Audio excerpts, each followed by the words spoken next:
बहुत समय पहले महाराजपुर नाम के एक गांव में गोपाल शर्मा नाम के एक पुजारी रहते थे। वो गांव के मंदिर में भगवान शिव की पूजा करते थे। अपनी आजीविका के लिए वो गांव में यज्ञ और विवाह करवाया करते थे। उन्होंने अपने बेटे मनीष को पूजा पाठ और अनुष्ठान सिखाए। मनीष, अब मैं बूढ़ा हो गया हूँ, इसलिए तुम्हें ही हमारी विरासत को आगे बढ़ाना है और भगवान शिव की सेवा करनी है। और यह काम धन प्राप्ति की आशा से नहीं करोगे, और साथ ही एक ब्राह्मण होने के सभी सिद्धांतों का सख्ती से पालन करोगे। आप जो कहें मैं उसी का पालन करूंगा पिताजी। एक बात और, कभी किसी पर आंख बंद करके भरोसा मत करना। मंदिरों में आने वाले भक्त विभिन्न हेतु से आते हैं। जब तक कोई आपसे कुछ ना कहे तब तक उस पर ध्यान मत देना। हमेशा याद रखो, अनुभव श्रेष्ठ शिक्षक है। यदि बिना सोचे कोई काम करोगे तो परेशानी में पड़ोगे, इसलिए ये कार्य सावधानी से करना। अपने बेटे मनीष को जीवन के अच्छे बुरे पहलुओं के बारे में ज्ञात करके गोपाल ने उसे अपनी सारी जिम्मेदारियां सौंप दी। हालांकि मनीष लालची था। वो बिना पैसे लिए मंदिर में एक भी कार्य नहीं करता, अपने पिता के निर्देशों को दरकिनार कर देता और बिना सोचे समझे हर कहानी पर विश्वास कर लेता। यूं ही कुछ दिन गुजरे। एक दिन गांव के एक व्यक्ति उनसे मिलने आया। अरे दामोदर, कैसे हो? सब ठीक है ना? भगवान की कृपा और आपके आशीर्वाद से सब ठीक है। आप कैसे हैं? सभी अच्छा है। दामोदर, ये मेरा बेटा मनीष है। इसने अब गांव के मंदिर की पूजा पाठ करने की जिम्मेदारी उठाई है। अब मेरी उम्र हो चुकी है, मैं ज़्यादा भाग दौड़ नहीं कर सकता और मुझे इसकी बहुत चिंता रहती है। आगे से आप मेरे बेटे को किसी भी तरह के कार्य के लिए बुलाना, जैसे विवाह और पूजा वगैरह। जरूर, मैं गांव में सभी को बता दूंगा। आप भगवान शिव के प्रिय भक्त हैं, चिंता ना करें। उनका आशीर्वाद सदा आपके बेटे पर बना रहेगा। उन्हीं के आशीर्वाद से आज मैं यहाँ हूँ। मुझे विश्वास है मेरे बेटे पर कृपा बनाए रखेंगे। बातों बातों में मैं आपको बताना भूल गया, आप रामपुर के जमींदार को जानते हैं? हाँ हाँ, क्या हुआ उन्हें? अरे शर्मा जी, पूरी बात तो सुन लो। हाँ हाँ, बोलिए। आज उनके बेटे की शादी है, इसलिए उन्होंने आसपास के सभी गांव वालों को दावत दी है और इस अवसर पर 100 ब्राह्मणों को सम्मानित कर रहे हैं। आपको भी चलना है, मैं यही संदेश देने आया था। ये तो बहुत अच्छी खबर है। मैं इस अवसर पर जरूर आता, लेकिन मैं अब बूढ़ा हो गया हूँ। मैं लंबा सफ़र तय नहीं कर सकता। मेरी जगह मेरा बेटा आ जाएगा। हाँ हाँ, उसे इस मौके का लाभ जरूर लेना चाहिए। मनीष, जल्दी तैयार होकर समारोह में भाग लेने पहुँचो। जी पिताजी, जैसा आप कहें। मनीष तैयार होकर पूर्व दिशा की ओर निकल पड़ा। लगभग 3-4 मील की यात्रा के बाद उसे थकान महसूस होने लगी। उसने पानी की तलाश की, पर पानी नहीं मिला। कुछ समय के लिए वो एक पेड़ के नीचे आराम करने के लिए बैठा। तभी उसने 2 ब्राह्मणों को उस रास्ते से गुजरते हुए देखा और देखा कि उसके पास पानी है। उसने उन्हें अपने पास बुलाया। भाई, मुझे बहुत प्यास लगी है, क्या मुझे थोड़ा सा पानी मिल सकता है? क्यों नहीं, ये लो पियो। उन्होंने मनीष को पानी दिया और उससे जान पहचान बढ़ाने के लिए उससे बातचीत की। एक ने उससे सवाल किया। मनीष, तुम कहाँ जा रहे हो? क्या आप नहीं जानते, रामपुर के जमींदार के बेटे की शादी है। वो दावत दे रहे हैं और 100 ब्राह्मणों को सम्मानित भी कर रहे हैं। अरे बिल्कुल जानते हैं, लेकिन हम पंचवटी के जमींदार के घर जा रहे हैं। वो भी आज एक यज्ञ कर रहे हैं और ब्राह्मणों को बहुत सारे उपहार और धन से सम्मानित भी कर रहे हैं। सच में? क्या वो हमारे रामपुर के जमींदार से भी अमीर हैं? हाँ, वो रामपुर के जमींदार से भी बहुत ज़्यादा अमीर हैं। उनकी दावत में शामिल होने में फ़ायदा ही फ़ायदा है। खाना भी बहुत बढ़िया होगा और उपहार भी। इतना बड़ा यज्ञ जो कर रहे हैं, मैं इसकी बात से सहमत हूँ। तुम भी हमारे साथ चलो और भव्य भोज का आनंद लो। मैं तो सुनकर ही हैरान हो गया। चलो चलते हैं और ढेर सारा आनंद उठाते हैं। जरूर, पर हमें देर हो गई है, अब जल्दी चलो। लालची मनीष ने अपनी दिशा पूर्व से पश्चिम में बदल दी और पंचवटी की ओर उसके साथ चल दिया। रास्ते में वो बड़ी दावत के खाना खाने के सपने देख रहा था और मन ही मन बहुत खुश हो रहा था कि वो आज स्वादिष्ट भोजन खाएगा। थोड़ी दूर चलने के बाद उन्हें पेड़ के नीचे बैठे कुछ और ब्राह्मण मिले। नमस्कार सज्जनों, क्या आप पंचवटी के जमींदार के यहाँ यज्ञ में शामिल नहीं हो रहे हो? नमस्कार मित्र, नहीं नहीं, हम तो रामपुर जा रहे हैं। दावत और सम्मान के मामले में रामपुर के जमींदार की तुलना में पंचवटी के जमींदार कुछ भी नहीं है। क्या सच में? मुझे तो इन लोगों ने बताया कि रामपुर के जमींदार पंचवटी के जमींदार के आगे कुछ भी नहीं है, इसलिए मैंने अपनी दिशा पूर्व से पश्चिम की ओर बदल दी। इन्होंने बताया?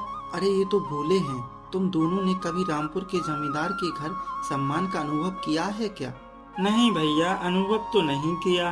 तो फिर तुमने कैसे कह दिया कि पंचवटी का जमींदार रामपुर के जमींदार से बेहतर है? माफ करना भैया, हमने अपने गांव में कुछ लोगों को बात करते हुए सुना कि पंचवटी का जमींदार दान धर्म करने में बहुत अच्छा है। हमने वही मान लिया। हे भगवान, और तुमने इसको आधी अधूरी जानकारी दी और तुमने भी बिना सोचे समझे इनकी बात पर विश्वास कर लिया। उनकी बात सुनकर मनीष गहरे विचार में खो गया और अगले ही पल बोला, इन युवकों की बात पर विश्वास करके अपनी यात्रा की दिशा बदलना मेरी गलती थी, पर अब भी देर नहीं हुई।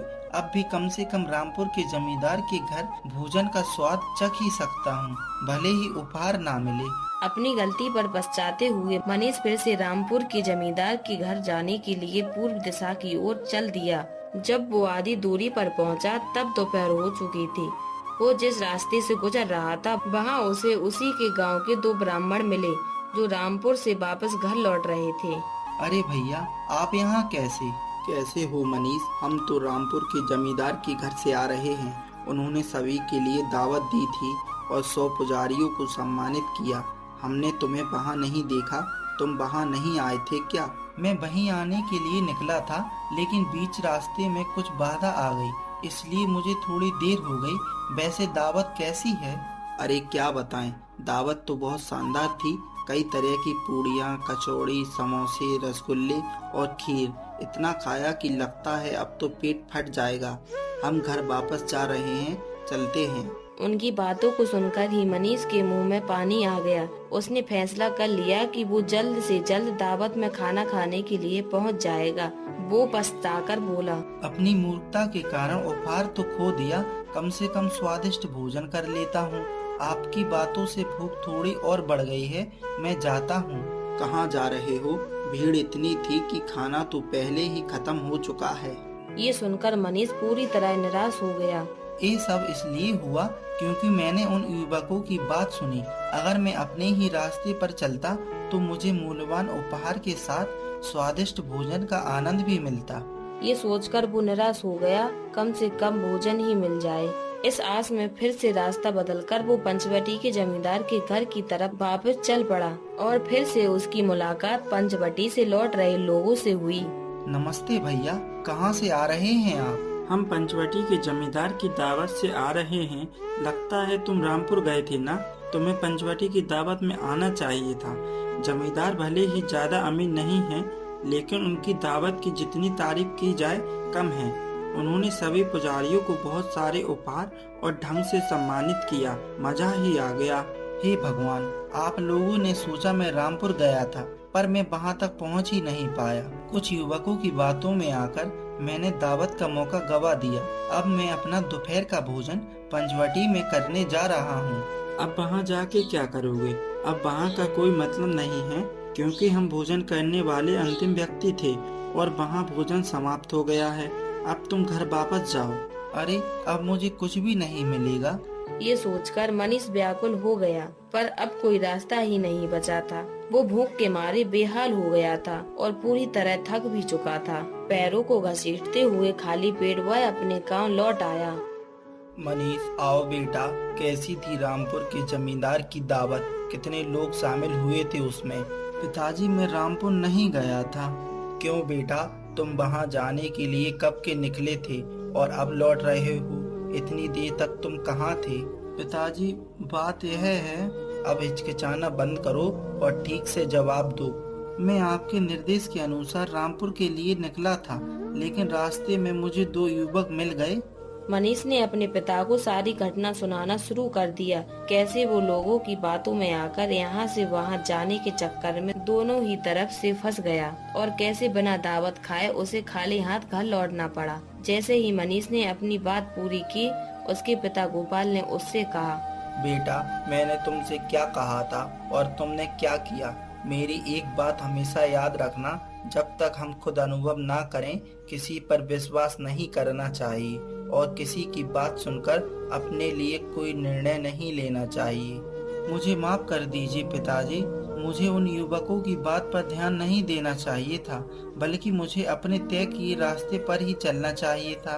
तब मैंने इसके परिणाम के बारे में नहीं सोचा था। बेटा मनीष, ये हम पर निर्भर करता है कि हम किसी स्थिति का मूल्यांकन कैसे करते हैं और कोई भी निर्णय हमें अपनी समझदारी से लेना चाहिए, लोगों की बातों में आकर नहीं। कुछ अज्ञानी अक्सर अपने विचारों और सुझावों से हमें गुमराह करते हैं। उनकी बातों में आकर हम खुद का ही नुकसान कर लेते हैं। आप सही हैं पिताजी, मैं उनकी बातों से गुमराह हो गया था और उन्हें सच मान रहा था। मैंने परिणाम के बारे में सोचा ही नहीं। बुरा ना मानो तो मैं एक बात कहूँ मनीष, आज तुम्हारे साथ जो हुआ उसका कारण वह भोले भाले युवक नहीं, बल्कि तुम्हारी लालची मानसिकता है। उसी के कारण आज तुम्हें नुकसान हुआ। पिताजी, मुझे समझ नहीं आ रहा, आप क्या कहना चाहते हैं? आपका मतलब है कि मैं लालची हूँ? निश्चित रूप से मनीष, जो तुम सोचते हो और करते हो उसके प्रति तुम समर्पित नहीं और ना ही अपने काम के प्रति समर्पित हो। पिताजी, आप जो कह रहे हो मैं समझ नहीं पा रहा हूँ। ठीक है, मैं समझाता हूँ। तुमने रामपुर के लिए यात्रा शुरू की और वही तुम्हारी मंजिल थी, लेकिन बीच में ही किसी की आधी अधूरी बात को सुनकर तुमने अपना रास्ता बदल दिया, जिसका अर्थ है कि तुम्हें अपने ही निर्णय पर विश्वास नहीं था, इसलिए तुम पंचवटी की तरफ चल दिए। तुम लोगों के शब्दों और भावनाओं से इतने प्रेरित हो गए कि अपनी मंजिल तक नहीं पहुंच पाए।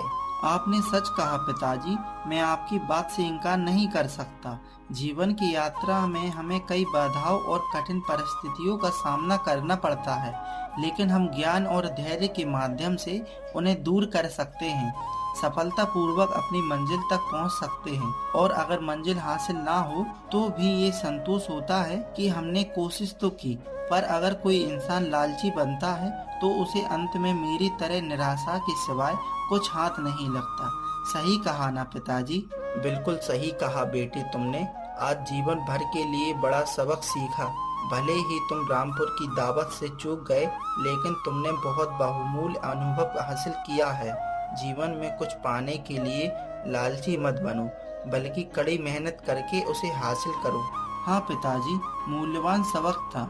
अब मैं लोगों की बातों पर ध्यान नहीं दूंगा और बुद्धिमानी से काम करूंगा। उस दिन से मनीष समझदार हो गया। उसने अपने पिता से सारे वेद सीखे और विरासत में मिला पूजा पाठ का कार्य भी संभाला। अगर आपको ये कहानी पसंद आई हो तो हमारे सिर्फ कार्टून चैनल को शेयर एंड सब्सक्राइब करें।